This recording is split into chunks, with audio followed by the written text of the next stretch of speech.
What I want to do in the next 45 minutes is to show you a pragmatic framework that can help us select an experimental design in the process of developing a digital intervention. And more details about this framework can be found in this manuscript.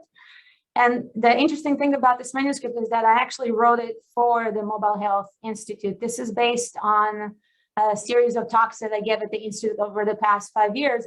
And every time I just improved it based on the questions that I got from everyone, and this has led to this manuscript. So this framework, it actually includes 5 key questions that I think it's useful to ask ourselves in the process of deciding which experimental design to use in the process of developing a digital intervention. And it focuses explicitly on 4 types of experimental approaches. The first one here, this is a 2-arm or a multi-arm randomized trials. We're talking about standard randomized trials like an RCT, a randomized controlled trial. Here, the second one, this is a standard factorial design. And notice that I'm using the term standard, and it's because the other types of experiments that I'm going to talk about, such as the SMART and the MRT, they're also considered forms of factorial designs. But that's why I added the term standard, right? Okay, and the third is the SMART, the sequential multiple assignment randomized trial. And the fourth is the micro-randomized trial, or the MRT. So what I'm going to do is I'll go over each one of these questions, and I'll show you examples where the answer to each question is first no and then yes. So you can see how different answers can lead us to select a different experimental design. So let's start with the first question. The first question is, are we interested in developing an intervention that includes multiple components? So let's first clarify, what do we mean by a component? A component is any aspect of the intervention, any element that you can differentiate for investigation, that you can separate out for investigation. So for example, the content of the intervention can be a component, the intensity, the modality that you're using to deliver the intervention, and all kinds of aspects that you're using to promote engagement or compliance. Now, the reality, in my opinion, is that most digital interventions are multi-component interventions, but sometimes the answer to this question is no. For example, this happens quite often is when we have an intervention that includes multiple elements, but we cannot separate them out for investigation. This is an example from a project that I was involved with that included phone coaching, but to facilitate, to schedule the phone coaching, the investigators needed text messaging. And in this case, they couldn't separate out the 2 elements, text messaging and phone coaching, without breaking the intervention and undermining the effectiveness. So what they wanted to do is to take this full package that they built with multiple elements that cannot be differentiated, and they wanted to compare it to a suitable control to evaluate its effectiveness. So in this case, you would choose a standard randomized controlled trial. But sometimes the answer to this question is yes. This is an example based on work by Bonnie Spring. She wanted to develop a technology support intervention for weight loss. And in this process, she identified 5 key components that can be separated out for investigation. And these included phone coaching, report to primary care provider about progress, text messaging, meal replacement, and body training. So in this case, when you have multiple components that can be separated out for investigation, you would answer yes to question number 1, and you would move to question number 2. And here we can ask ourselves the following question. Do we have scientific questions about the selection of intervention components? Sometimes we don't. It happens that based on existing empirical evidence and practical considerations, we know exactly which components should be included in our intervention package. And in this case, we often want to be able to evaluate, to confirm the effectiveness of the intervention relative to a suitable control. So in this case, we would choose a standard randomized controlled trial.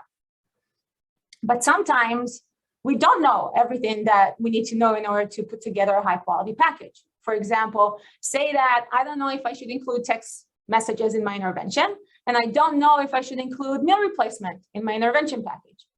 So here I have scientific questions about the selection of intervention components. So I would answer yes to question number 2. Now we transition to question number 3. And here I think it's useful to ask ourselves, do we have scientific questions about more than a single component. Sometimes we don't. For example, say that all we want to know or we need to know is whether text messaging should be included in our intervention package or not. In this case, we would typically conduct a 2-arm trial where we compare the package, the full package with text messages, to the package without text messages, right? So it's a 2-arm trial. So we would choose a standard 2-arm trial. But sometimes we have scientific questions about more than a single component. For example, here I have questions about 2 components, right? So in this case, I would answer yes to question number 3, and I would transition to question number 4.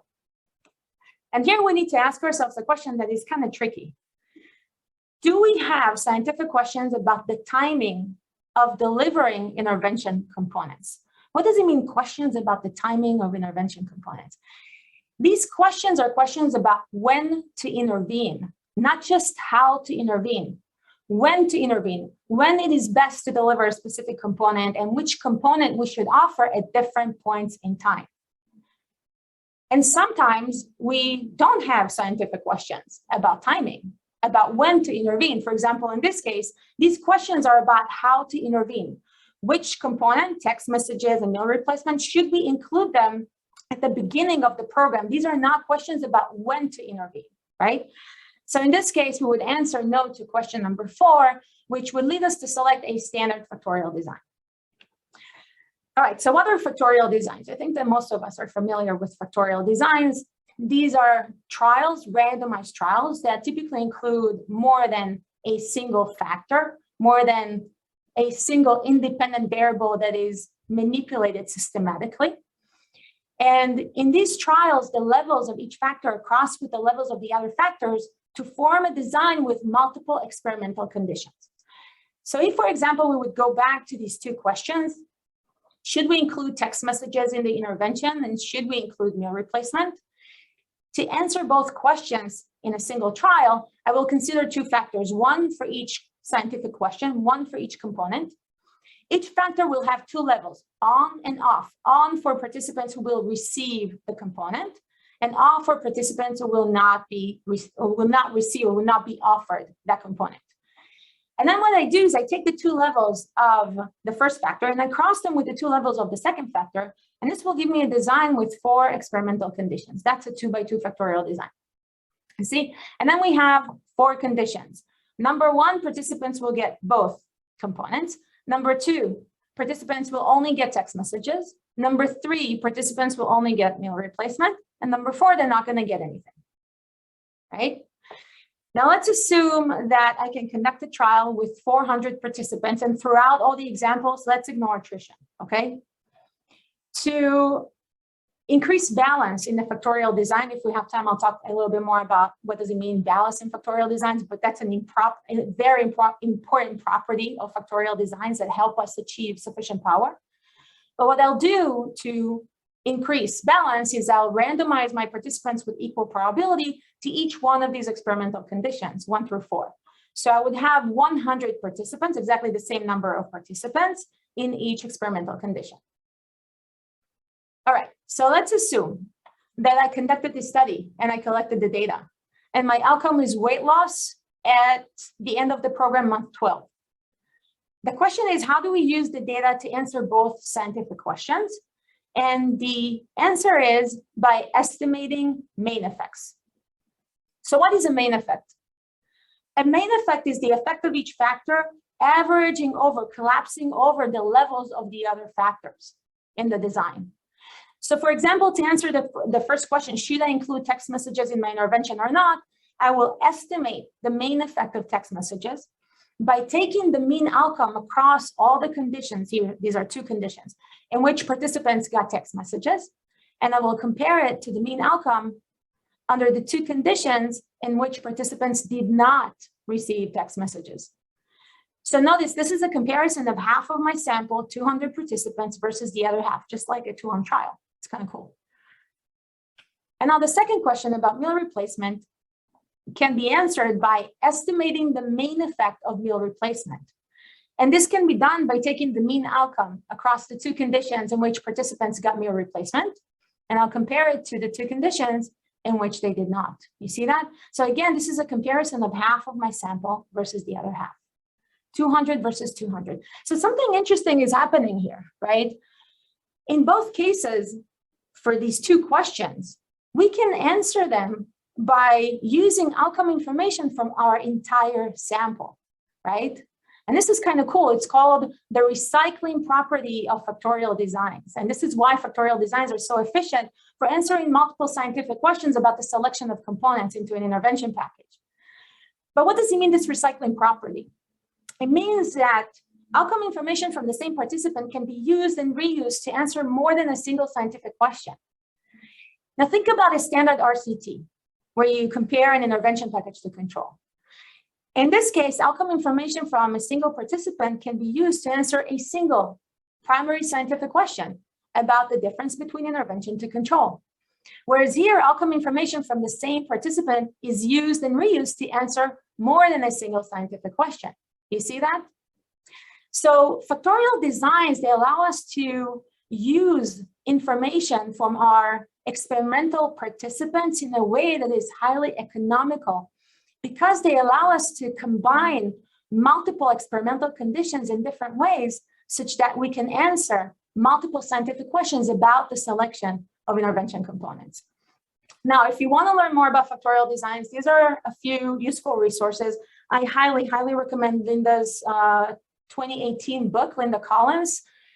This book is fantastic, really, because it's not only providing a fantastic overview of factorial designs, but it can also tell you a lot about how all the designs that I'm going to talk about today, and also what Susan's going to talk about, are connected through the multi-phase optimization strategy, the MOST framework, and it's super cool.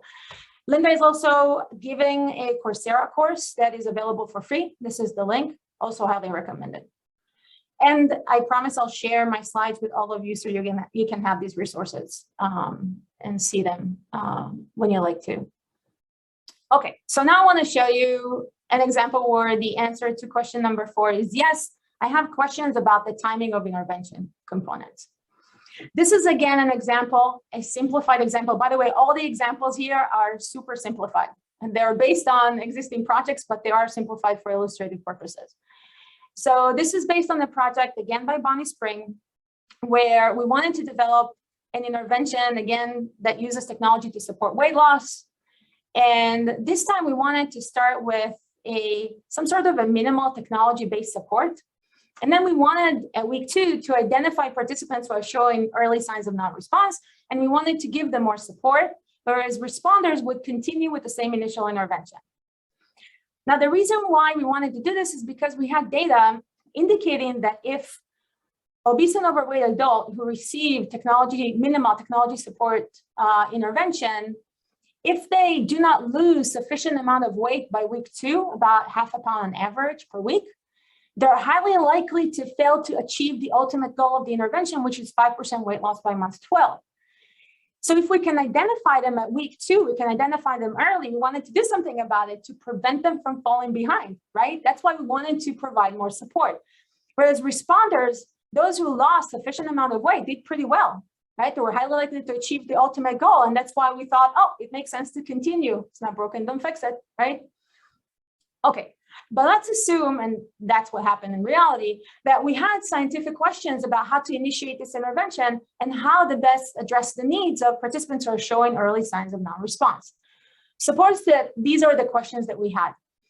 At the beginning of the program, should we start with text messages or phone coaching? And then at week 2, for non-responders, should we augment the initial intervention with body training or phone coaching? So what I want you to notice here is that we have scientific questions not only about how to intervene, it's also about when to intervene, which component works best at different points in time. Do you see that? So in this case, I would answer yes to question number 4, because I have scientific questions about intervention timing, and then would transition to question number 5. Now here, there's another, I guess, complex question that we need to answer. Are the components in the intervention that we're trying to develop, are they designed to address conditions that change slowly or rapidly?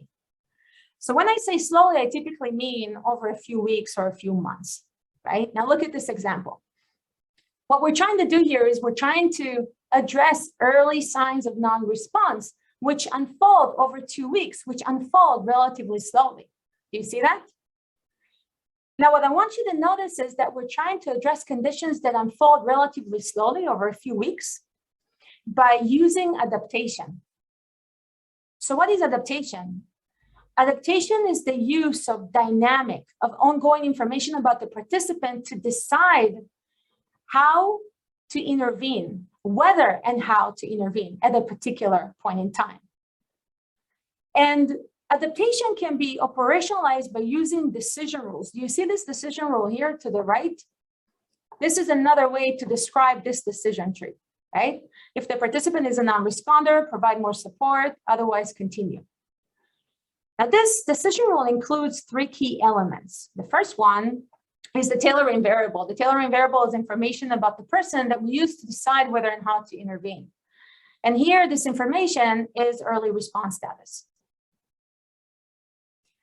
The second element are the intervention options. These are different components under consideration, different intensities, different contents, different strategies that you consider, right? And here you can see that we have 2 tactics as intervention options, either provide more support or continue with the initial intervention.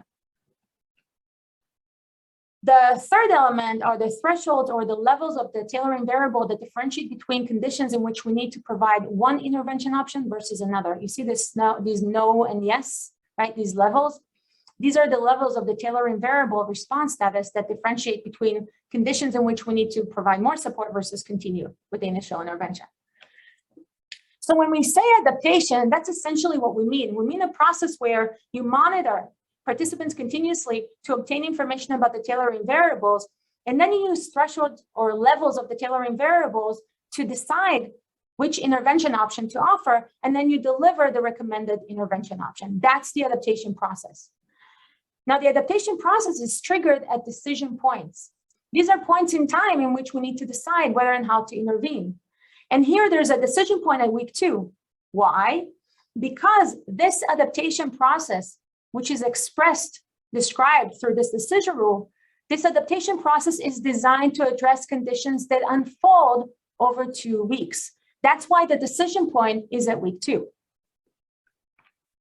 Now, the adaptation process is typically guided by the need to achieve 2 types of outcomes: proximal outcomes and a distal outcome. The distal outcome is the ultimate goal the intervention is intended to achieve. That's your end game. Here, it's 5% weight loss by month 12. But to achieve this ultimate goal, the adaptation process is often designed to address proximal outcomes. These are the short-term goals the adaptation is intended to achieve, or mechanisms of change through which the adaptation can help you achieve the distal outcome. So here, one of the proximal outcomes is ongoing weight loss in the course of the program. So what we want to do here is we want to identify people who are not losing sufficient amount of weight by week 2, and we want to give them more support. Why? Because we want them to lose weight in the course of the program. Why? Because by losing weight in the course of the program, they'll be able to achieve the ultimate goal, which is 5% weight loss by month 12. Right? So you can think about your proximal outcomes as mediators through which the adaptation can help you achieve the distal outcome. So these 5 elements are known as the 5 elements of what we call adaptive interventions or standard adaptive interventions. Sorry. In standard adaptive intervention, there's an adaptation process that is used to address conditions that change relatively slowly, meaning over a few weeks or a few months. But the interesting question is, why do we really need adaptation to address conditions that change relatively slowly? Why can't we just give everybody the same intervention option at each decision point? Why shouldn't we do that? So there are several reasons why we shouldn't do that, but I just want to highlight 2. The first one is that there's high heterogeneity in response to pretty much any given treatment. And what does it mean, high heterogeneity? It means that the treatment that works for me would not work for Susan. And what works for me now may not work for me in the future. And in many cases, it's possible to identify early those who would not benefit from the treatment ultimately. Here, we can identify them very early at week 2. And if we can identify them early at week 2, we should do something about it, right? We should give them more support. But people who are doing okay, there's no reason to do more. We should just continue with the same initial intervention, right? So many adaptive interventions, they're motivated by the need to address early signs of non-response in order to increase the number of people who benefit ultimately from the intervention, to reduce heterogeneity in response to treatment. You see that? All right, the second issue has to do with cost, but more broadly, I guess, resource efficiency, right? I think one of the biggest misconceptions about mobile health is that it's cheap, it's relatively cheap. But we know that some components are more expensive than others. And we also know that sometimes the most expensive components seem to be the most effective ones. And if that's the case, then we have a huge problem in terms of scalability. Our ability to ensure that the majority of the population would benefit from the interventions that we develop. And that's why it makes sense to adopt, in many cases, a stepped care approach to treatment. Now, stepped care interventions are adaptive interventions that start with minimal support, with the least expensive or intense support that we can provide, and then identifies people who are not responding to minimal support and provide more expensive or intense components, but only to those who need it. And those who are doing okay with minimal support can just continue with the same intervention, or you can even step it down for people who are doing okay. Offer an even less expensive or intense intervention. So the motivation of many adaptive intervention is to step up and down the cost and the intensity of the intervention components in order to achieve more cost effectiveness. All right, so this is nice and easy, but remember, we have scientific questions about how to initiate intervention and what to do for non-responders, in which case we would answer slowly to question number 5. And here, this framework suggests that we should consider a SMART. So what is a SMART? As I said, SMART stands for sequential multiple assignment randomized trials, and SMARTs are randomized trials. That's all they are. But they're a special case of randomized trials because they include multiple stages of randomization. In a SMART, each stage of randomization corresponds to a decision point in the adaptive intervention that you want to develop, in which you're looking for evidence to decide whether and how to intervene. So to make it more concrete, think about the 2 questions that we posed. How to initiate this intervention, what to do at week 2 for non-responders. To answer both questions, we can first randomize participants to either phone coaching or text messages with, let's assume, 0.5 probability. And then in week 2, we can identify non-responders and again, re-randomize them with 0.5 probability to either phone coaching or body training. And responders can continue with the same initial intervention. And this design would result in 6 experimental conditions. But what I want you to notice here, and this is really important, it's the connection between the stages of randomization and our scientific questions.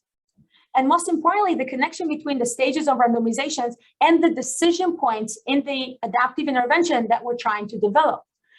We're not randomizing at week 4 or at week 6, right? We're randomizing at week 0 and at week 2. Why? Because we have scientific questions about how to intervene at week 0 and how to intervene at week 2 for non-responders. I'm also not re-randomizing responders here. Do you see that? The reason is because I did not pose any questions about how to treat responders. I'm assuming that they should just continue with the same initial intervention. If I had scientific questions about responders, I could have re-randomized responders as well, right? But this is really important to see the connection between the questions that we pose and the stages of randomization. All right, so let's assume again that I can conduct a trial with 400 participants. And let's assume that 50% would be non-responders. This is how my sample would be distributed across the experimental conditions. Do you see that? All right, now let's assume again that I conducted this trial and I collected the data. The outcome is weight loss at month 12. Again, the question is how to use the data to answer both scientific questions. And again, the answer is by estimating main effects. So to answer the first question, should I start with phone coaching or text messages?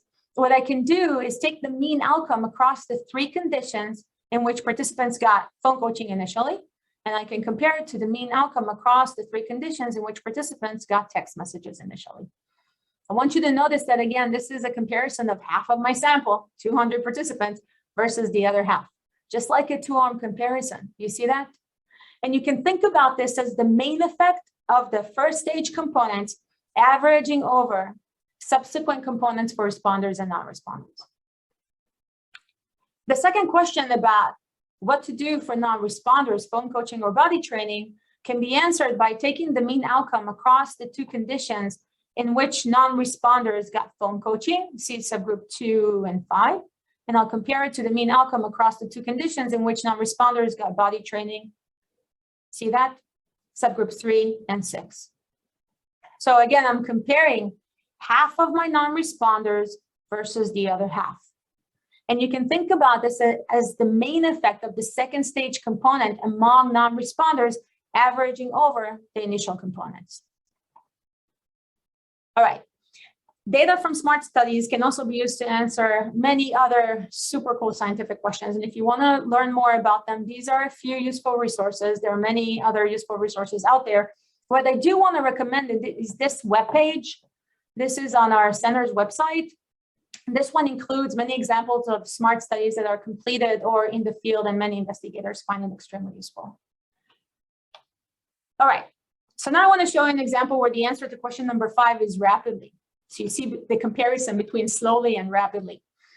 This is, again, a simplified example of Sense to Stop. Sense to Stop is a smoking cessation intervention. It's designed to provide smoking cessation support. And it's based on evidence indicating that if smokers attempting to quit experience a stress episode, that stress episode is highly likely to lead to a lapse, an isolated smoking episode, which in turn will lead to a full relapse, which we don't want. And that's why in Sense to Stop, participants are wearing a collection of sensors. You see it's here. And these include galvanic skin response, respiration sensors, ECG. There are two algorithms that take all this huge amount of information and use it to classify every given minute as either stress or no stress. And if stress is detected, the phone lights up and it recommends that the person will engage in a stress regulation exercise, one of 3 exercises on the person's mobile device. So what I want you to notice is that there's an adaptation process here as well, you see, because we're using information about stress to decide whether or not to deliver a prompt. And we can describe this adaptation process by using the following decision rule. If stress is yes, provide a prompt, otherwise do nothing. And look, we have a tailoring variable. We use information about stress to decide what to do. The intervention options are either prompt versus nothing. We have levels of stress, yes or no, to differentiate between when we should deliver a prompt or do nothing, right? So we have an adaptation process. But this is interesting here. The adaptation process is triggered every minute. Why? Because we're trying to address conditions that change rapidly. Every minute or so, the person can transition from experiencing no stress to experiencing stress, which could put them at risk for a lapse, right? Which we don't want. And I want you, that's what we have, a decision point every minute, but I want you to compare that to the weight loss program where we had decision points at week 0 and at week 2, because we're trying to address conditions that unfold at a much slower time scale. Do you see that? The adaptation process here is also guided by the need to achieve proximal outcomes and a distal outcome. The distal outcome is smoking cessation. But to achieve this distal outcome, the adaptation process, the decision rule, is designed to address proximal outcomes. For example, reducing the probability of a lapse in the next 2 hours. So I want you to understand what's going on here. If the person experiences stress, we are trying to provide support to that person. Why? Because stress is a state of risk, of vulnerability to a lapse. It's a state of risk in terms of the proximal outcome. And we want to break that link between the state of risk and the lapse. That's why we provide support, because by doing that, we're more likely to achieve the distal outcome, which is smoking cessation. So, and again, the proximal outcomes can be viewed as mechanisms of change through which the decision rules, the adaptation process, can help you achieve your distal outcome. All right, so it looks exactly like the slide that I showed you earlier when I talked about the elements of a standard adaptive intervention, but here, the adaptation process is designed to address conditions that change rapidly. And Interventions that use adaptation to address conditions that change rapidly, we call them just-in-time adaptive interventions, or JEDIs. Now, an important thing to keep in mind about JEDIs is that they're not only useful for addressing states of vulnerability in terms of the proximal outcome, like stress, but they can also be extremely useful for leveraging on states of opportunity in terms of the proximal outcome. Think about the person that walks by a park. It's an opportunity to engage this person in exercise, recommending that the person would engage in walking, in an intervention that targets physical activity as the proximal outcome, right? I just don't want us to just think about JEDIs as intervention that are supposed to address states of risk. They can also help us leverage all kinds of windows of opportunity for positive changes that happen in people's daily life. So here's another question. Why do we need to use adaptation in order to address conditions that change rapidly? Again, why not just give everybody the same prompt at each decision point? Why not do that? So of course, there are many reasons why we shouldn't do that, but I think the primary reason is because we need to avoid delivering unnecessary interventions. And why is this so important?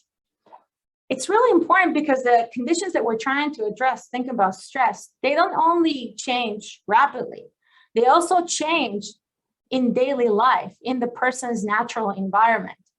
And in the person's natural environment, multiple demands compete for people's time and effort and attention, right? So think about what would happen if we would just prompt people every minute, regardless of their state and context. I'm going to tell you exactly what would happen. Burden, habituation, and disengagement. All these things that can undermine the effectiveness of our interventions, which we don't want, right? And that's why, because we're trying to address conditions that change rapidly in daily life, it's important that we use adaptation to minimize disruptions to the daily lives and routines of participants. And we can do this in two ways.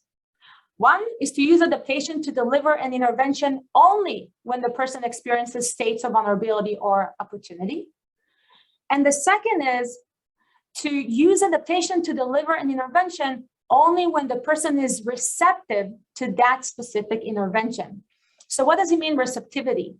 Receptivity is the individual's willingness and ability to engage in the specific intervention that we want to deliver. For example, in Sense to Stop, we use adaptation to deliver an intervention only when the person is in a state of vulnerability. And we only deliver an intervention if the person did not receive an intervention in the past 60 minutes and the person is not driving a car, right? So we use adaptation to deliver an intervention when the individual is vulnerable and receptive. You see that? Okay, so I want you to look at this slide again, because this is important. We trigger a prompt only when people are stressed and receptive. Okay, but the reality is that in many cases, we have a lot of scientific questions about how to intervene when we're trying to address conditions that change rapidly and in daily life. For example, one interesting question is when people are stressed and receptive, should we prompt them to engage in a behavior that requires high effort, like 5-minute meditation exercise, or low effort, take a deep breath and count to 3, right? We don't know. So we have scientific questions when we're trying to address conditions that change rapidly, and this would lead us to consider a micro-randomized trial. Now, Susan will talk more about micro-randomized trials, so I'm going to go over this really briefly. Micro-randomized trials, again, they're just randomized trials. But like a SMART, they involve sequential randomizations, meaning that the same person can get randomized multiple times in the course of the trial. But as opposed to the SMART, where people can get randomized usually 2 or 3 times in the course of the trial, in micro-randomized trials, participants get randomized hundreds and thousands of times in the course of the trial. Why? Because we're trying to collect data to inform the development of a JEDI. And in a JEDI, as I showed you, we can have a decision point every minute, hundreds and thousands of times in the course of the intervention. And if we don't know how to intervene at each decision point, guess what we can do? We can randomize at each decision point in which people are stressed and receptive to either high effort prompt versus low effort prompt, because we don't know how to intervene.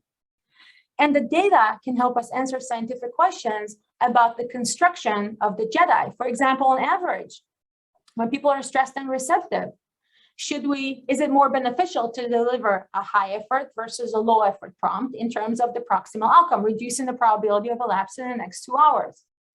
And also, under what conditions it's better to deliver high effort prompt versus low effort prompt. Again, Susan will talk more about this.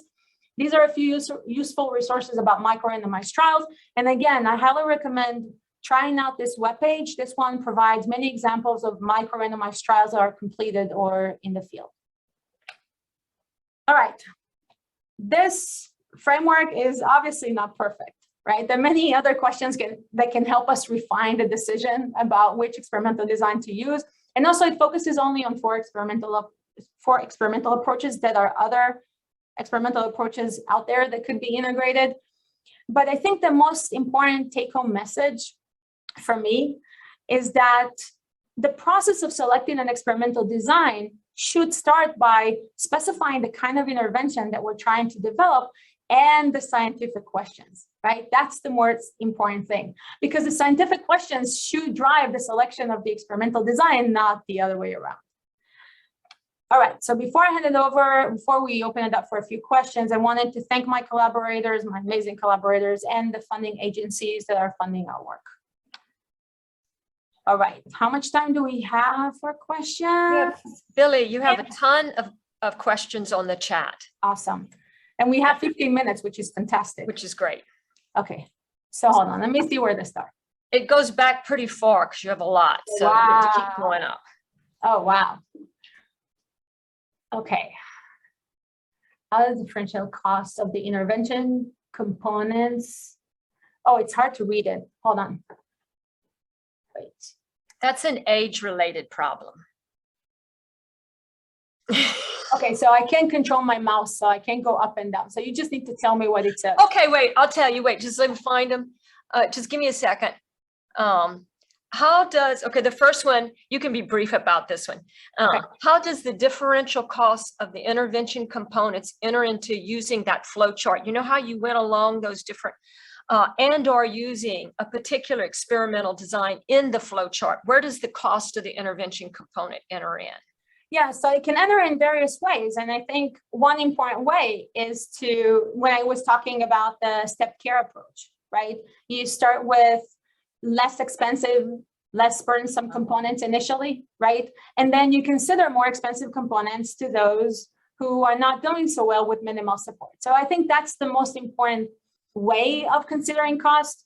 Another way of considering cost is considering cost effectiveness analysis as part of the trial that you're considering, right?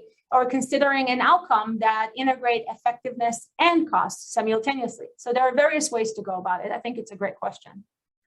Okay, the next question is, for a factorial or other design, is it okay to omit a no intervention, i.e. control condition, in scenarios where withholding interventions does not seem ethical, like the provision of food or nutrition assistance to a pregnant refugee population with or without an educational intervention?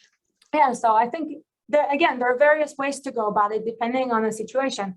But I want to point out that in a factorial design, as you notice, there is kind of like a control condition, but it's not a control condition with the goal to compare this condition to other cells in the design, right? That's an important thing to consider. I think what you're asking is, should we include a control arm outside of the factorial design or outside of the SMART? I think that it depends again on your scientific questions and what is of primary interest to you as a scientist. If your primary goal is to identify active ingredients for inclusion in your intervention package, then I would focus on a factorial design that helps you select the best components for inclusion, and then conduct a randomized trial, a randomized controlled trial, where you compare the package to a suitable control, right? But I think the steps should be first figure out what components to include and then compare it to a suitable control. Does that make sense? Because doing both at the same time, and you're hearing this from somebody who thought that it's a good idea a few years from now, I think it's risky because think about what you're doing. You're splitting your sample into two parts, right? You're trying to do two things at the same time. You're trying to optimize the selection of components and evaluate the intervention compared to a suitable control. And that's not a good use of experimental participants. It's not a good use of resources. Does that answer your question? Yeah? That was Nat. Yes, that does. Thank you. Yeah. And then the next person, do you want me to read? Yeah, do you want to say your question? Yeah, just unmute and say your question. Yeah, yeah. Thank you for a great presentation. My question was, are the arrows on the framework implying different stages of the study? For example, we have to prove the efficacy of the multiple components in intervention before evaluating the component selection. And my second question is, how would the study section respond to proposals with factorial or smart design before we actually complete the simple 2-arm randomized trial? Oh, so I think, let me start with the second question and then we'll go back to the first one because I need a clarification from you. But let's talk about study sections. I think that most study sections now understand the importance, and that's just my experience, okay? They understand the importance of first putting together a high quality package using what Linda calls optimization trials. For example, smarts, micro-randomized trials, other types of designs, but where your goal is to optimize the inclusion of components in your intervention before you conduct a randomized control trial. I think that reviewers totally see the benefit of this. A lot of this has to do with Linda doing a phenomenal job with putting the MOST framework out there. And in the MOST framework, the multi-phase optimization strategy that I mentioned earlier, you first optimize and then you evaluate, right? So you have a phase with preliminary work, a phase with optimization, and a phase with evaluation, and you can go back and forth between the phases. But I think reviewers get it that if we try to go ahead for a randomized control trial before we figured out how to put together the components in the most effective ways, what's going to happen is that we're going to get null results, and we don't want that, right? So I think in this sense, Susan, I don't know what your thoughts about. I think that there's been a lot of progress over the past 10 years.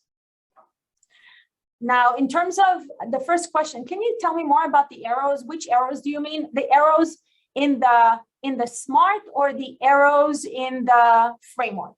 Which one? I think you have already answered the question, but I was referring to the arrows of the framework.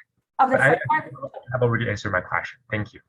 Yeah, so it's kind of different because it's kind of confusing. I agree with you because I started by saying, when you should consider a randomized control trial, and then transition to talking about when you should consider a factorial design or a SMART or an MRT, right? But so what is important here is that the arrows can help you in the process of figuring out how to transition from one question that you have to another in order to decide which design to use, but it does not imply that you should first consider an RCT and then consider a SMART or an MRT or so on, right? So Billy, the next question is from Krista Leonard. I think, Krista, can you ask your question? Sure. Yeah. I was just wondering, in an adaptive intervention, if you can have multiple tailoring variables. For example, if you're interested in weight loss, but you also want to potentially adapt based on their physical activity or energy intake guidelines. And then also if your tailoring variables can be personalized for different individuals. For example, I'm thinking, I used to do work with pregnant women. If we had an intervention for weight gain with normal weight and women with overweight and obesity, they have different guidelines for weight gain. So the tailoring variable would essentially be gestational weight gain, but it might be a different threshold for different people. Yes, yes, and yes. So let me say this. Absolutely. I think the most important thing to keep in mind is that you need to be able to protocolize the adaptation in such a way that when it's implemented in the real world, it would be easy for clinicians to follow. The thing with having many decision rules, many tailoring variables and different thresholds for different people is that it's more challenging to describe the protocol in a way that would be easy to follow. Now, of course, with new technologies and making things automated, it's obviously getting easier, but still we have to give a lot of thought to how we describe the protocol in a way that can be replicated.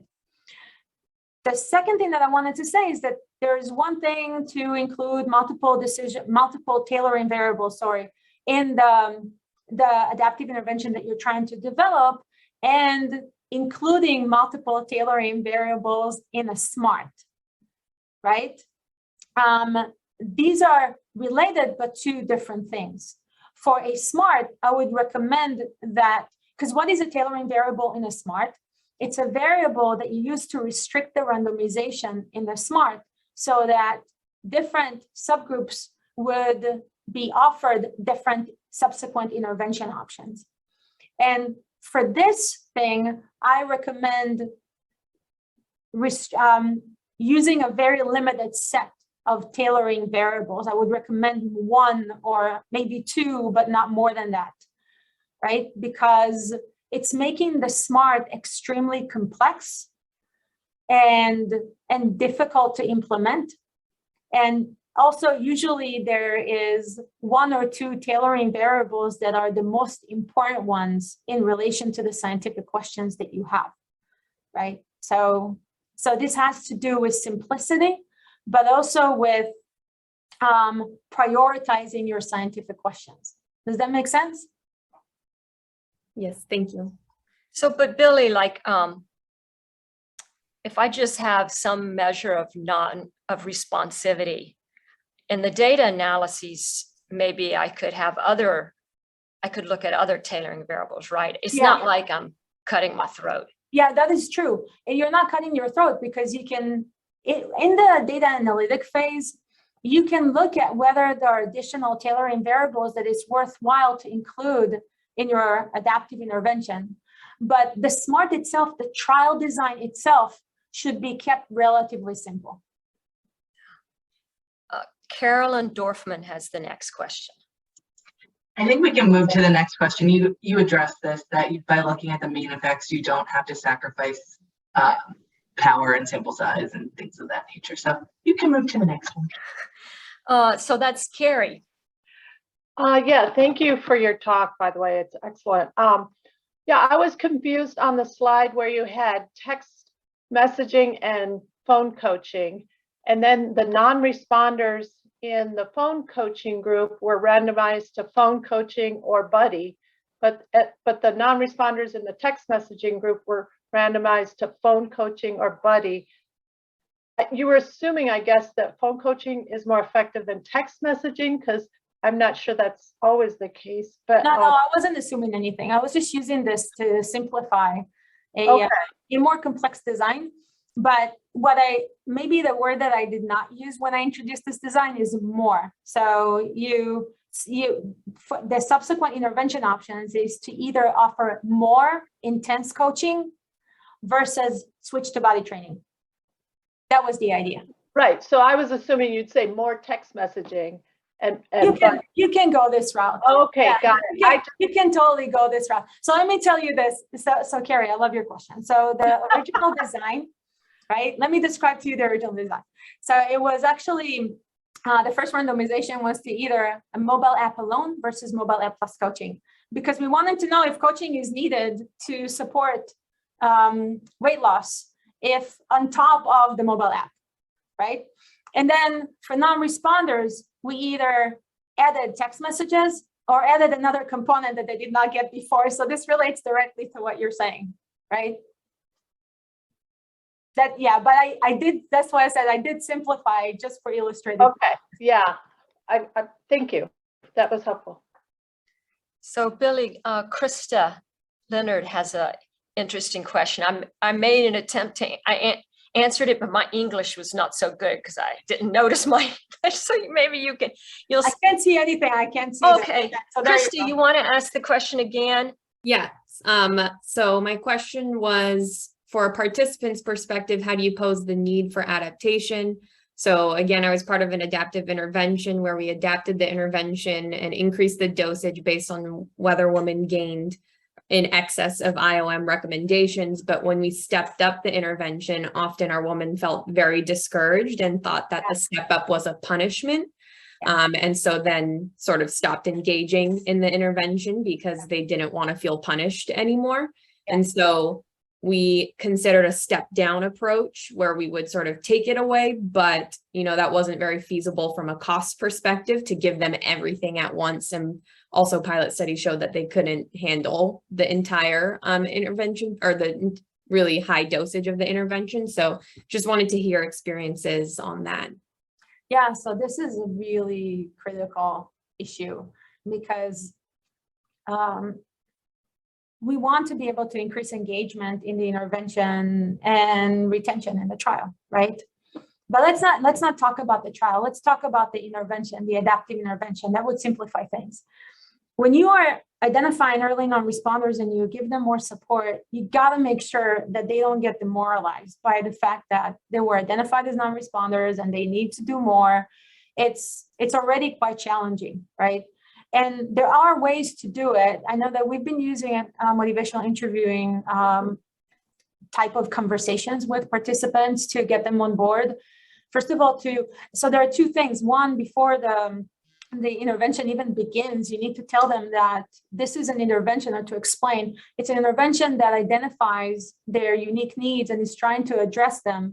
And if it looks like they're not doing so well, the goal is to better support them. So you set it up right off the bat that the narrative for the intervention, that the goal is to support them. It's not to make it more difficult for them. So that's something that we do at the beginning. But then before we step up the intervention, then there's a conversation that happens that brings the participant on board with the subsequent plan and explains the rationale, right? And it's extremely autonomy supportive, and and it focuses on explaining, on making sure that the why is crystal clear, right? And I think that this can go a long way. It can make a huge difference. Now, it's not always clear how to have these conversations and what type of conversation would be most useful, but this is where we often rely on preliminary work where we engage with participants in a kind of like a participatory user design approach, where we talk with them about, okay, what would be the best way for you to transition from the low levels of support to the step up without getting demoralized, and we collect ideas from them for the best way to do it, right? So this usually helps. Does that answer your question? All right, Susan, I want to give you your time. So that's fine. I think we need to do an intervention. Yeah. Everyone should stand up. We're going to do a momentary, just-in-time adaptive. Vivek is going to leave us because he's engaging from our intervention. Damon has a question yet. Oh yeah, but we can either. I thought Billy could answer any remaining questions. I'm going to answer. Yeah. I'm going to try and answer remaining questions. So because I can't control my mouse anymore, just so you know, I'm going to leave the meeting and I'm going to join, and I'll answer the questions in the chat, but I want to make sure Susan also gets her time. So I like the idea. Susan, what do you want to do? Do you want to wait? So Billy, at the end of mine, if we still have time, we can answer joint questions too, because I think that'd be good. Okay, so we're going to do our just-in-time adaptive intervention. Everyone should stand up. Everybody stand up. I can see whether or not you're standing up unless you turn off your screen and prevent me from seeing it. So, hey, Jeff, we got to stand up, roll our arms, roll our shoulders, do a circle.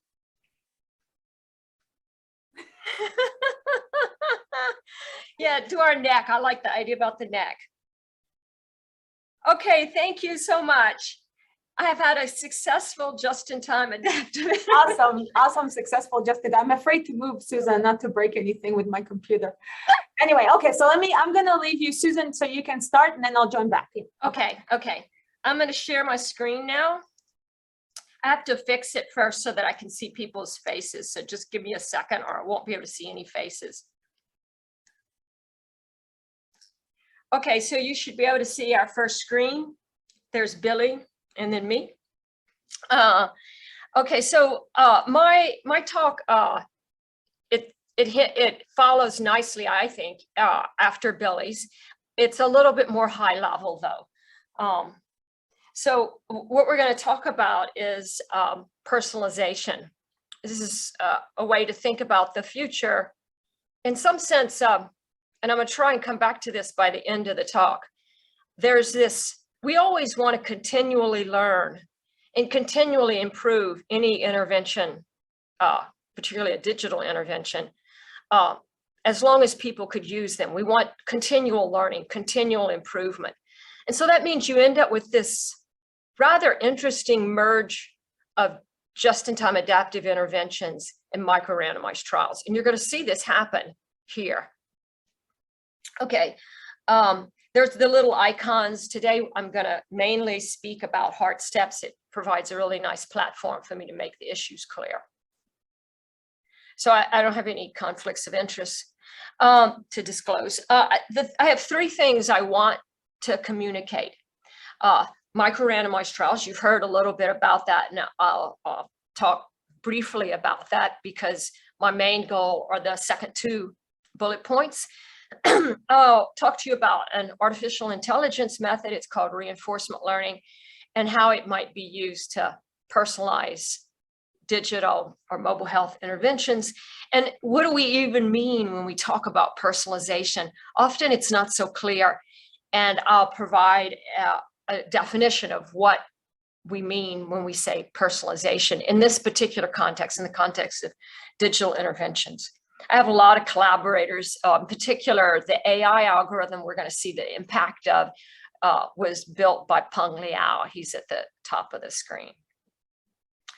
So I'm just going to briefly touch on parts of mobile health interventions. In a sense, this is going to be slightly repetitive. It's just one slide compared with Billy's talk. And that's that there's, as Billy said there, every digital intervention usually has multiple components. I mean, you would rarely see a digital intervention. I have never seen a digital intervention with one component. And most of the components on a digital intervention are pulls. That is, this is material that sits on the smart device and can be accessed whenever the individual feels the need. For example, in studies of alcoholism, it could be the individual could access the nearest in time and space Alcoholics Anonymous meeting whenever they wanted. So they could go to their smartphone, for example, go in and see where's the nearest in time and space Alcoholics Anonymous meeting. That's a pull. So in that case, the individual decides they need help and they go and they access that help. And most digital interventions that I know of have many, many pulls.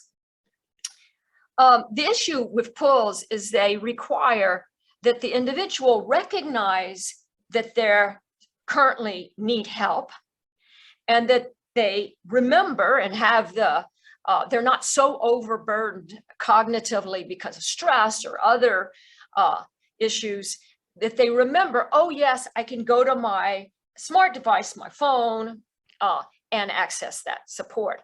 And that's why people often want to use pushes. So pushes are where the device recognizes this is a time at which someone could make use of some support, and then I would say interrupts the person in their life and attempts to provide that support. Of course, I use that word interrupt to lead to the point. Pushes are really important. So the device pushes content to the individual. It's really important we experiment with pushes because they have this potential for iatrogenic effects. That is burden, aggravation, habituation, just habituation to repeated stimuli. All of these cause problems. And so in the settings that I'm involved, this is not always true, but particularly with micro-randomized trials or the use of AI algorithms, I'm really concerned about the pushes. And it's because of this potential for negative side effects. So some of the questions that one might ask when they think about how do I go about personalizing my mobile health intervention? When is it most useful for the digital device to initiate contact with the individual? When? Should the type of support vary on the individual's current state, whether they're stressed, for example, like Billy was talking about, and their location, whether or not they're home or work or at school? And how do the answers to these questions change as the individual experiences the intervention and either tries the ideas or perhaps not, finds the ideas less or more useful? All of these questions, it's very easy to think, oh, these are questions that we can just address using data science, collecting data. But I would argue that's not the case, in fact. And in fact, all of the experiments that Billy presented before, the design of the experiment hinges heavily on behavioral and health sciences. And it's the same here. The behavioral and the health sciences, they provide the infrastructure within which you develop the experiments and use data science. So as my example, I'm going to use this study of heart steps. This is a series, this study is over now. It was a series of 3 studies. And the goal was to develop this activity, physical activity coach for individuals at high risk of coronary artery disease. In particular, in this, it was people who had stage 1 hypertension. So this is a very unique time to try and intervene because they have the chance that if they can change their behavior sufficiently, they might be able to avoid taking medications in future. So it's a really good time to consider a behavioral intervention. So the first of the 3 studies was a 6-week study, 42 days, and it was micro-randomized. And I'll talk about it first, and then we'll go on to the second 2 studies. So in HeartSteps V1, we had different sensors and types of data that would provide the individual's current state. They had a wristband tracker that gave a step count and some very coarse measures of sleep quality. There were a number of sensors on the phone that we took advantage of, how busy their calendar was, where they were at the time, what was the weather at the time at their location and at that time, and how often they accessed the app. The app had a lot of pull components on it. There was also some self-report. This is not the case with the next 2 versions, and it was mainly to assess user burden. And 2 big questions that motivated this initial round was, in what context or state should the phone provide a lock screen notification that contains a message, an in-the-moment message, a contextually tailored activity suggestion that person could make use of at that moment where they are with that kind of weather and at that time of day. That was one question. The other question was, how could the smartphone help you plan tomorrow's physical activity? Could it facilitate that in some way? And are there more or less useful ways of facilitating your planning of tomorrow's physical activity? And we used, like I said earlier, we used a micro-randomized trial. So that's what I'm going to go to now. So what is a micro-randomized trial? Billy already gave us a definition. I'm going to reiterate it. These are trials that have the primary focus is to construct a JEDI component. So a digital intervention often has multiple components like pull components and push components, and you might want to make one of the push components be just in time and adaptive to the person's setting. And the purpose of the micro-randomized trial is to help you construct and optimize that component. And we wanted to do that with these contextually tailored physical activity suggestions. We wanted to provide them at the right time, not always provide them willy-nilly. so that they'd be most efficacious, but at the same time, not cause excessive burden. So in these settings, one thinks ahead and thinks of all the times at which it might be appropriate to send a message. In this case, it's a physical activity suggestion. And then you randomize at each of those approach. And of course, that randomization probability can be very, very small. It just depends on the setting. And since to stop, the study Billy spoke about in the last hour, there was one intervention component that the randomization probability was extremely small because we wanted to provide it only rarely. So in the case of this 6-week micro-randomized trial with physical activity suggestions, the activity suggestions were randomized at 5 times a day. These were user-specific times. They provided these times, what constitutes their morning, their midday, and so on. They were approximately 2 to 2.5 hours apart. And we set the randomization probability so that 60% of the time they would get a suggestion and 40% they wouldn't. We were aiming for around 3 suggestions per day. That's how we determined the randomization probability. We decided on average how many suggestions did we want to send per day, and that led to the 0.6. In the evening planning, we only wanted to prompt people every other day, so there the probability was 1/2. And here, this next slide gives you screenshots. And it turns out both types of components, the evening planning as well as the activity suggestion, had 2 versions. So it's like there were 2 buckets of messages. One bucket was lower burden, less of an ask to the user, and the other bucket was a higher ask to the user. We're going to focus on the activity suggestions. Oh yes, I'm going to put, let me see if I can find where the screen. I wanted to put here in the chat. I'm going to put, these are the slides. You can get them whenever you want. You should be able to pull them. And they have the notes in there too. Anyway, so, and then you don't have to look so hard to see what those words are on the screen. That's the reason why I want to do it. Anyway, so if you look at the notifications, these are on the right-hand side there on the lock screen. One is a much bigger ask than the other. But what we randomized was whether to send a notification or not. If we sent a notification, then with equal probability, a notification, a high burden versus a low burden, high ask, low ask sent. As I said, we're going to focus on the activity suggestions.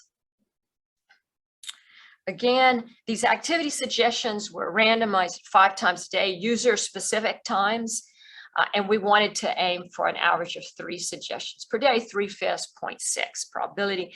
And there on the screen, actually, you can see the print a little bit better. This actually appeared on my lock screen on a pretty cold morning day, a work day, and you can see the content of the message is tailored to the weather and the fact it was a work day. So they are contextually tailored activity. But the ask was a little bit, it was a little higher burden to ask to park further away from work.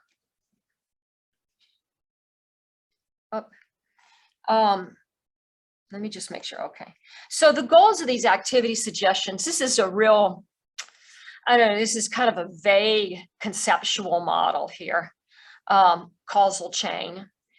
The idea was these suggestions should be actionable in the setting you're in right now. But longer term, they should help you build up a set of ideas that you could use as you go about your life to be more physically active. So you can see the chain starting to take shape.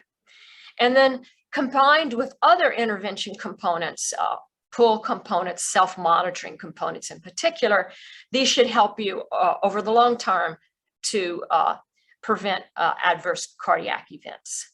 That was the chain we had in our mind. There is an issue that occurred in this. It doesn't occur in all micro-randomized trials, but it occurs in many ones that I've worked with. And this is this notion of availability. And that is, there are going to be certain settings that the individual is in which a priori, the team, your scientific team knows that it's inappropriate to reach out to interrupt them. For example, in heart steps, if sensors indicated that the individual might be driving a car, we did not even randomize. We're not interested in their responsivity to a contextually tailored physical activity suggestion if they might be driving a car. We're just not interested in that. Also, because the types of suggestions, activity suggestions, they were always types that would suggest a new activity. So if you were already currently active, if you're active at the moment, we would not randomize you because we didn't want to then say, oh, stop what you're doing, what physical activity you're doing now, and switch to a different one. It just didn't make sense. I did have a former postdoc where he ran a micro-randomized trial, but in his case, all of his suggestions were about extending your current physical activity. So in that case, the availability considerations are totally different. But here, we didn't randomize you if you were currently walking. And you could also, we allowed agency. I mean, we wanted people to have agency over this intervention so they could turn off the intervention for periods of time, and then we wouldn't bother them either. So in this study, individuals are only randomized if they're currently available. So when you go to think about the effect of sending a contextually tailored activity suggestion versus not, it's a subtle contrast. This is like a main effect, send a suggestion versus not, averaged over the current state. It's like a main effect. But because of this time varying aspect, this is occurring over time, we had to recognize that this effect may vary over time. And you see at the bottom of the screen on the right-hand side, this is a picture I actually drew when we were designing these studies. So it's a 42-day study. They're randomized at 5 times a day. That's 210 randomization points. So that's the horizontal axis is 210. The vertical axis is like a standardized effect size, very small. We were anticipating pretty small effect sizes. And I thought at first there wouldn't be anything. People would be too confused by the intervention. So sending suggestion versus not would not change their step count, their subsequent step count. But then as time went on, they might try the suggestion, and you would see a difference. They'd be more active when they got a suggestion versus if they don't. And that's why the curve increases. And then I got worried, well, burden, interruption. And so I thought, well, probably as time goes on, they'll become less and less responsive to these activity suggestions due to burden. There's another reason, though, in these kinds of studies, when you have a time-varying treatment, send a suggestion versus not, that you might see a time-varying trend, this increasing and then going down. And that's because the individuals who are available at each time, they may change. So let's think about this particular study. Initially, most people are going to be available unless they're driving a car. I'll just ignore that. But initially, they're pretty sedentary. They come in the study, they're pretty sedentary. They're probably not walking. Most people are available. But then as time goes on, you may have some subset of people who really start to engage, and they start to try and work in walking into their day, and they're not available anymore. So the population upon which you're deciding to send a suggestion versus not is evolving over time. It's the people who are not walking at that time. That means you might end up with a downturn just because the less responsive people are still available later in the study. We didn't see any evidence of that in heart steps. We saw more of a burden effect, but it's still something to keep in your head. Okay, so what happened there? What was the end result with this micro-randomized trial? What did we learn? It was very interesting. The analyses were, it was great. Things worked out much better than we thought. The effect was relatively strong. I'll go through this. It was primarily due to the higher burden suggestions. It's very interesting to me. Well, but we could talk about that another time. The effect deteriorated with time, just like we anticipated. In fact, when we sized this study, we sized it to allow for a deteriorating effect with time. And our supposition held up, our conjecture held up. The walking activity suggestion initially increased step count. It was initially about doubled one's usual step count. But this was a 6-week study. By 3 weeks in, there was really very little evidence of an effect of sending a suggestion. After study qualitative analyses with the participants, we learned that many of the participants just didn't see the suggestions after a while. So we suspected it was probably habituation. It wasn't that they became disengaged. They just didn't see the suggestions. And there was some indication that the effect was greater in home work settings. So all of this impacted those next 2 studies. First of all, the whole team built a better user interface on the app. We focused on the higher burden walking suggestions instead of the lower burden walking suggestions. And we developed an AI algorithm that was tracked an individual's responsivity and was intended to back off if the individual's responsivity started to decrease. And the idea here was to allow for dishabituation.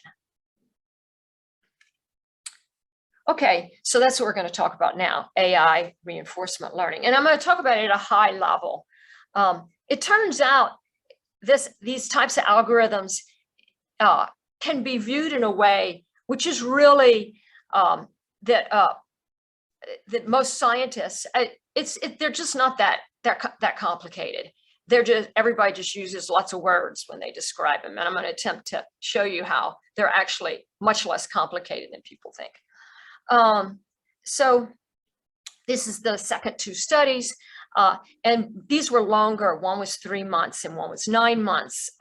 And I say they're micro-randomized and personalized. And the reason why I wrote personalized was because we were running these algorithms during the study, so that each individual had an algorithm, their own algorithm that was running for them, for that person. Just to iterate a micro-randomized trial, each user is randomized many times. In the 42-day trial, it was 210 times potentially. And these longer trials, it's many, many more times. And these randomization probabilities can be determined by an algorithm. The algorithm may use an online prediction, like in Sense to Stop, we used a detection of physiological stress. That was an algorithm, an online algorithm. They may also use reinforcement learning. And the goal of reinforcement learning is, it is this attempt to personalize. As the algorithm learns more about that person, it attempts to personalize the delivery of the, in our case, activity suggestions. So personalization, what do we mean by personalization? If your data indicates, that is the algorithm in processing the data, notices or it learns that you appear more responsive to a type of suggestion in a particular state, then the algorithm will deliver that type of suggestion with higher probability. So remember, in the first phase of Heart Steps, it was 0.6, with probability 0.6, activity suggestion was delivered. Now that probability starts to vary depending on whether that individual appears, according to their data, their accruing data, more or less responsive. Now in Heart Steps V2 and V3, I think there were 6 intervention components that we experimented with. And 2 of these components had algorithms, and I grayed out one of the other algorithms that used predictions of sedentary behavior. But we're going to focus on the second algorithm, the reinforcement learning algorithm. And the goal of this algorithm is to learn when is it worthwhile to send a suggestion, a physical activity suggestion, and when should you not send it. You know, we don't want to induce burden. We don't want to induce habituation. So again, you see the little example. Remember these physical activity suggestions, they appear on the lock screen of your phone. Actually, in this study, the phone pings, it lights up, and you see the activity suggestion. They could occur at any of 5 user-specific times. And the goal was to provide a suggestion that you could actuate right then and there. So the 30-minute step count was your how we operationalize near-time physical activity. Now, after running HeartStips V1, this issue that's on this slide became, it comes right to the fore. So sending a suggestion in the moment to someone, it's unlikely it's going to have a negative effect. That is, an individual is probably more likely to be more active if they get a suggestion than not. It's unlikely that an individual will be more active if they don't get a suggestion and less active if they get a suggestion. So the immediate effect is pretty much non-negative. However, the delayed effect, we would like for them to form good habits, increase their repertoire of ideas they can use in future. But the really strong negative effect is habituation and burden, that people begin to perceive burden and interruption. So any kind of RL algorithm has to pay attention to these delayed negative intervention effects. Okay, so what's an RL algorithm from a high level? An RL algorithm has 2 elements. The first is just a statistical method, a model, fitting a model. That's all it is. It's just fitting a model, and it just keeps refitting the model as data increases on the individual. And you can often, like if you yourself do data analyses, think an easy way to think about this is like a multi-level model. In our case, we used a Bayesian statistical model. And the reason we did this is because the Bayesian paradigm is a really nice way to update your understanding. Okay, thanks. It's a nice way to update your understanding as data accrues. This Bayesian statistical model updated the estimate of the treatment effect, send a suggestion versus not, as information on the individual accrued. That's the first element of the RL algorithm, just a statistical method, model fitting. The second element is how that algorithm is going about deciding what the activities, should it send an activity suggestion or not. That's the other element. And because we're using a Bayesian statistical model, we could calculate the posterior probability that sending a suggestion versus not sending a suggestion was a good idea, would increase physical activity. And so what we have here at the very bottom of the slide, the learning algorithm would give us an estimate of the treatment effect. Then we added a prediction of the delayed impact of sending a suggestion, how that might decrease responsivity in future. And we calculated the probability that this combination would be greater than 0.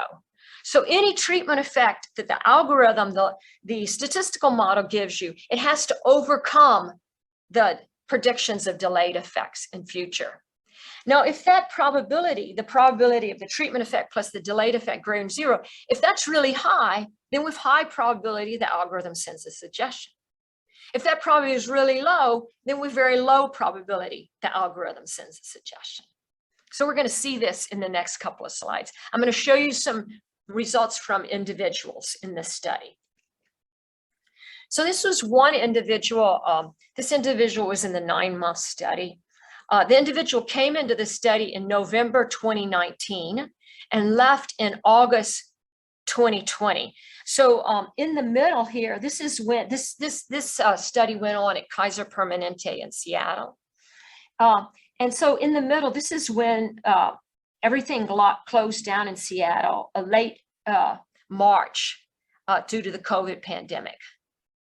So it's interesting to see how the behavior. So let me just describe the horizontal axis and the vertical axis. The horizontal axis is the day in study, as you can see. There's 5 decision points per day, 5 times per day, user-specific times. The vertical axis is a standardized treatment effect calculated by the Bayesian model. It's the predicted effect of getting a suggestion, effect of getting a suggestion versus not, divided by its standard deviation. If it's greater than 0, that means the data is indicating it's worthwhile to send the suggestion. If it's less than 0, the data accruing on that individual is indicating that it's less worthwhile. Now, this graph is impacted by the context or the setting the person is in. So these dots, the dots are all relevant to the setting the context the person was in at that time. And here we've colored the dots according to their level of engagement in the app. They were more engaged at the blue times, and they were less engaged at the red times. Okay.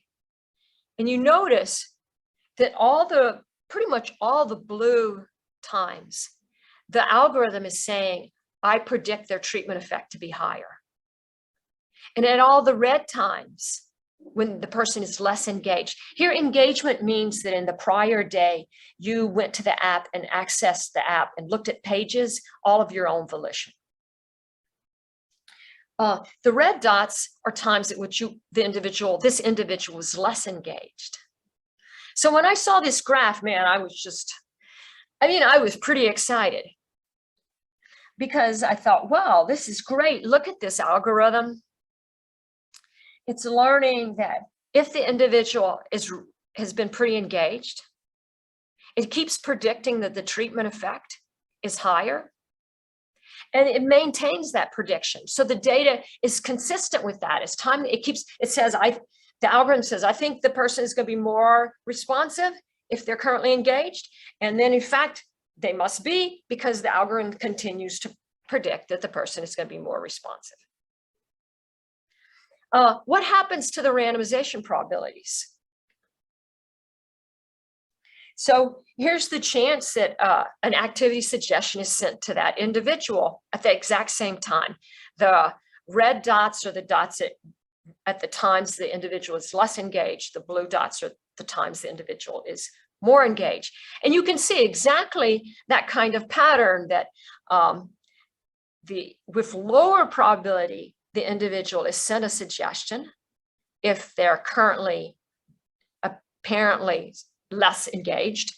And with higher probability, the individual is sent a suggestion if the data is indicating that, well, if they're more engaged and the data has been indicating they're more responsive.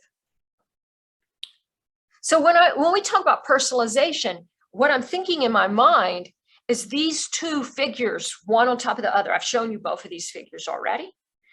The first figure is the impact of the learning algorithm, the first element in the RL, the RL algorithm. And the lower figure is how the RL algorithm is using the information on the individual to decide when to send the suggestions. And you see this parallel structure, that when at the times that the individual is predicted to be more responsive, you get higher probability of sending the suggestion. And at times, for example, like if you focus on this middle time during the lockdown, it must have been really crazy. The probabilities of getting a suggestion really decreased. And then at the end of the study, this individual became highly engaged, apparently, at least according to their data. And it didn't really matter if they were engaged or not. They seemed to be relatively responsive to the activity suggestions. And you see the probabilities are all getting higher. It's very interesting. This is how we're operationalizing personalization. Here's another individual. So we conjectured this effect of engagement. So it was very exciting. But this second individual responded in a way which was completely at odds with what I thought would happen. So again, the red dots are when the person appears to be, they're currently less engaged in the app. The blue dots are when the person is currently more engaged. Each dot has either a black circle or no circle at all. If they have a black circle, that means that the variation in their step count around that same time over the prior week was pretty high. I thought before this study that if the variation in their step count is high around a particular time, that means they have more room in their schedule to respond and become active. This is what I thought in my head. But in this particular case, we see exactly the opposite effect. The learning algorithm is learning the opposite. So if you look at all the dots that have a black circle, these are all at times in which the individual has had a lot of variation in their schedule around that time in terms of physical activity. And those are all the least responsive. The algorithm continually predicts these are times at which the individual is less responsive to sending a suggestion. I didn't anticipate this at all. The same pattern with engagement, though, continues on. Here's the probabilities. Again, you get this same, the learning algorithm learns and the chance of sending a suggestion mirrors that. Okay, here comes an important slide. I'm going to go back to that initial picture I showed you, that very first individual. And like I said, I was really excited when I saw this. I don't know, I can't remember if I told Jesse this already, Jesse Lipschitz, who's in this group. But I thought, man, I can now write my ticket. I'm going to be able to get tons of NIH grants. I was just like on cloud 9. But we have to have truth in advertising here. These algorithms, these reinforcement learning algorithms, they're stochastic. And when you have a stochastic algorithm, you can get results by chance. So I'm going to give you an analog. Suppose I generate random numbers between 0 and 9, and I do this repeatedly. So you get a sequence of numbers all between 0 and 9.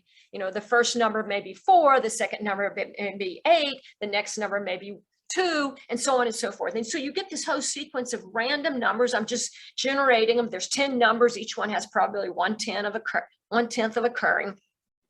You get this whole sequence. And it turns out by chance, you can get a whole period of time where you just get 5s. And you think, oh man, 5s, something special about 5s. But that's just chance. You have to have truth in advertising. So did this result, that this slide that we're looking at here, did this happen by chance? So here's an analysis, a way to think about that. So is there evidence of personalization? Can we do truth in advertising? So here the blue curve is the estimate of the moderating, the interaction effect between engagement and the indicator of sending a suggestion versus not. So just think of a standard regression model in your mind. I mean, that's a good way to think here. It's just the interaction term. Is there an interaction between engagement, the binary engagement, and sending a suggestion versus not? So that's the blue curve. And you can see this is the real data. The blue curve for this individual, it starts at 0. This is because the prior distribution had a mean of 0. This was a Bayesian algorithm. And then as data accrued, it starts to drift away from 0. You can see how it drifts through time. It's gradually staying above the horizontal axis at 0. So it is positive, this blue. There seems to be a positive treatment effect, interaction effect. Now, each of those black curves, there's 2,000 black curves. Each black curve is produced under the ground truth of no interaction between engagement and sending a suggestion. None. It's a bootstrap type analysis. Each black curve is consistent with no interaction at all. So there's 2,000 versions of this person produced under a setting where there would not be an interaction. They all start at 0 because they all have the same prior mean of no interaction effect. All these lines always start at 0. And then each one starts to move over time.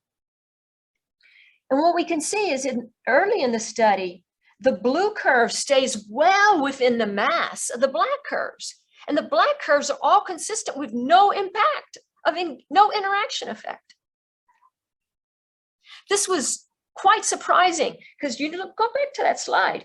I mean, this looks glorious here. I think, yeah, man, we got an interaction effect. No. It's all, these are consistent with all under the scenario of no interaction.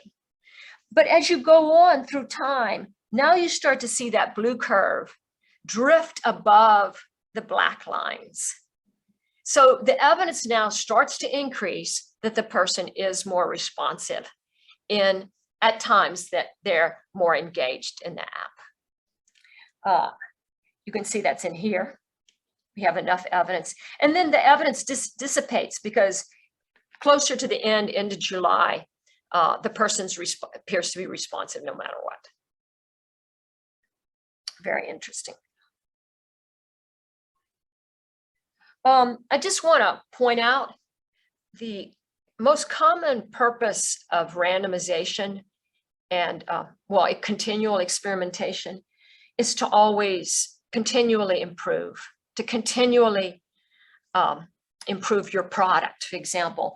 And this goes back to R.A. Fisher and Box. Box worked in agriculture, in which there's a long history of continual experimentation all the time. In today's modern world, most of these AI algorithms that are attempting to continually improve interventions are to help to sell us things like on Facebook, on the ads, when you go to Google search and so on. And you can see here, I have some quotes from different scientists about how they're continually experimenting. They're continually trying to learn. So what does that mean in our setting? Our goal is to have a continually learning digital intervention, a health intervention, health app. The RL algorithm is just one of the many components. And it's a multi-component algorithm. And there's an RL algorithm that keeps improving the quality of these components. Even when you roll it out, say Kaiser adopts a physical activity app for its individuals who have stage 1 hypertension, it would still have the algorithm in it. It's not like I learn and then I roll out the fixed product. No, I always learn. Okay, that's it. I don't have Billy to do it, so I'll be my own. No, I'm here for you. Oh, you made it. That's right. Yeah, I'm here. So you have 2 questions in the chat. Can you see the chat, or do you want me to? Wait just a second. Let me see if I can pull it off. If you can't, I can just tell you what the questions are. Do you want me to? Oh, I got it. Agatha, you want to tell me what your question is? Yes. So there was mention of a prior event planning manipulation in V1, and I was curious what happened to that. And did you continue or did you not, and why? I was just curious. Yeah.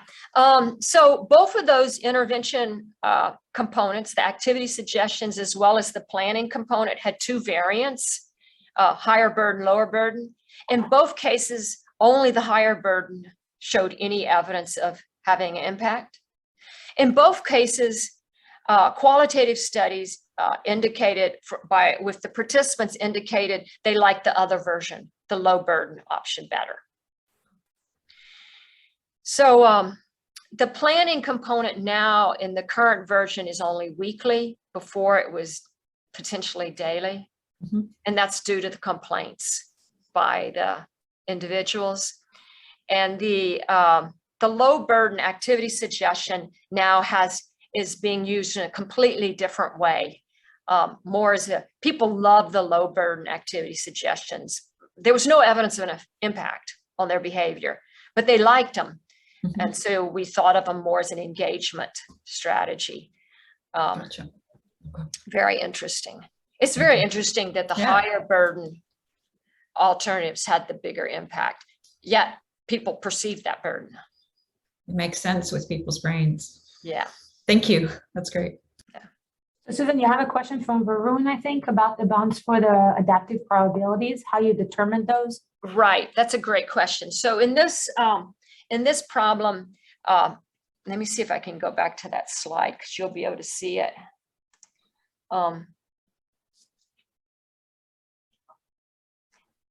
Here, this one's best. The upper probability was 0.8. That was the highest probability with which we would send an activity suggestion, regardless of any kind of evidence. And the lowest probability was 0.2. That was the lowest probability we would send an activity suggestion. So when we came to those, how did we come to those probabilities? We asked ourselves, we understand that people change over time. People are not stationary. People evolve over time. So we don't want these probabilities to go to 1 or 0. If the probability goes to 1, then every time they're in that particular setting, they always get a suggestion. And we'll never learn if all of a sudden they're not responsive, because we'll always give the suggestion. We won't be able to contrast it with not giving the suggestion. If the vice versa, if the probability goes to 0, we can't learn anymore if they've changed. So we asked ourselves, well, if the evidence in favor of sending a suggestion is not very strong, it's pretty weak, what's the lowest probability with which you would provide that suggestion? It's like a probe now. We're viewing it as a probe to see if their responsivity has altered. And we decided that would be 0.2, 20% of the time. That was just the decision in this particular study. And then we also asked, well, suppose we know a suggestion is highly effective. I mean, at least at this moment in time, it appears to be highly effective for the individual. What's the highest fraction of time you would send it in that particular state? And we decided that would be 80% of the time. So even if it appeared that this activity, sending an activity suggestion is really useful, say when the person's engaged, we wouldn't send it more than 80% of the time. And that was really because we're worried about burden. So in both cases, the behavioral science, the health science plays a role. It provides the structure within which the RL algorithm lives. So Susan, there's another question about how you measure the delayed effect in habituation. Yeah, I didn't mention that. That was an adjustment to, that was like a, let me see, here it is right here. This was a prediction that we built off of Heart Steps V1, and then we would update. So it was a prediction that predicted whether or not, as a function of how much we had been sending them messages, what was the chance that they would start, their responsivity would decrease in future. And we constructed it off of Heart Steps V1, and then we updated it according to the particular context. It involved the person's context as well, how active they currently were, whether or not they were engaged, and so on. And so it's affected by that as well. But it was built off of the prior study, the micro-randomized trip V1 study. Awesome. I don't see other questions in the chat, but if anybody has other questions, you can just unmute and ask. If not, I'm going to ask questions. Okay, I have a question, if I can jump in. And this question, I guess, goes to both the speakers. Thank you so much for the presentation. My question is how, especially for a digital health intervention or something where you're sending, let's say, text messages or notifications, how do you disentangle the effect of timing? It feels like timing is always going to be, going to influence responsivity or receptiveness. In the Heart Step study, at least based on my understanding, it seems like the users or the participants selected, their 5 preferred times, but that's going to change through the study of a 90-day study or a year study. So I'm just very interested in that. Right. So in qualitative studies, we realize for those in those trials, we realize we need to weekend and weekday should be separated. Also, we allow individuals to change them at any time. So they can go into the settings and change. Unfortunately, people often don't do that. But also remember that just because they said, oh, my morning time is 8 a.m. doesn't mean they're going to get a suggestion at 8 a.m. In fact, if they haven't been very responsive, they might only get a suggestion 20% of the time. So just because you have a decision time, just because I've said, oh, I don't mind getting a message at 8 a.m. doesn't mean I'm going to get it. It will depend on how responsive I am. If I'm highly responsive at 8 a.m., I'm probably going to get that suggestion a lot. I mean, suggestions a lot, not the same suggestion, but. Yeah. From the point of view, just to add to this, of MRT analysis, I completely agree with you. Time, almost always, that's my experience. It always matters. And that's why when we do analysis of MRTs, usually we specify exploratory analysis. So your primary analysis is usually about the average proximal effect of, the message, right, across people, across decision points. Then you always specify an exploratory analysis that focuses on time trends to see if the effect varies over time as a function of study day, as a function of the time of day, if it's weekend versus weekday, and so on. And these are the most interesting effects that we find. It's super cool. Yeah, and when we size, in Hardships V1, we size the study, determine the number of participants, assuming there would be a deterioration of effect. Yeah. We were so worried about it. And it's, it's amazing. Our concerns bore out. So Susan, there's a question here about what platforms are available to implement an MRT. I don't know how to answer this question. What do you think? Yeah, let's just think of all the individuals we work with. Yeah. Both Billy and I work with a lot of different, I have a number of mentees who have K awards and stuff. And each one has a different sort of setup. Many are working with different commercial companies. Like, for example, Vivek, Billy and I have a study in dental health, and it's with partially with a commercial company and partially with engineers at Vivek, at the med school in Vivek's location. I have another MRT that went on, it's still in the field, with a phenomenal young scientist, Alex at CHOP. And that was built partially by one of my my ex-postdocs and her own software engineers. So a lot depends on what resources you have at your own institution, if there's a digital intervention group, or you go with a commercial company. We are, I don't know if you noticed on my first slide, I had this icon, MDOT. Vivek, Billy, and I are associated with this group. And right now we're developing a user interface for behavioral scientists, where you would design your own personalization algorithm. I think behavioral scientists can well do this better than me, for example, because they understand the science. You understand the science better than I do.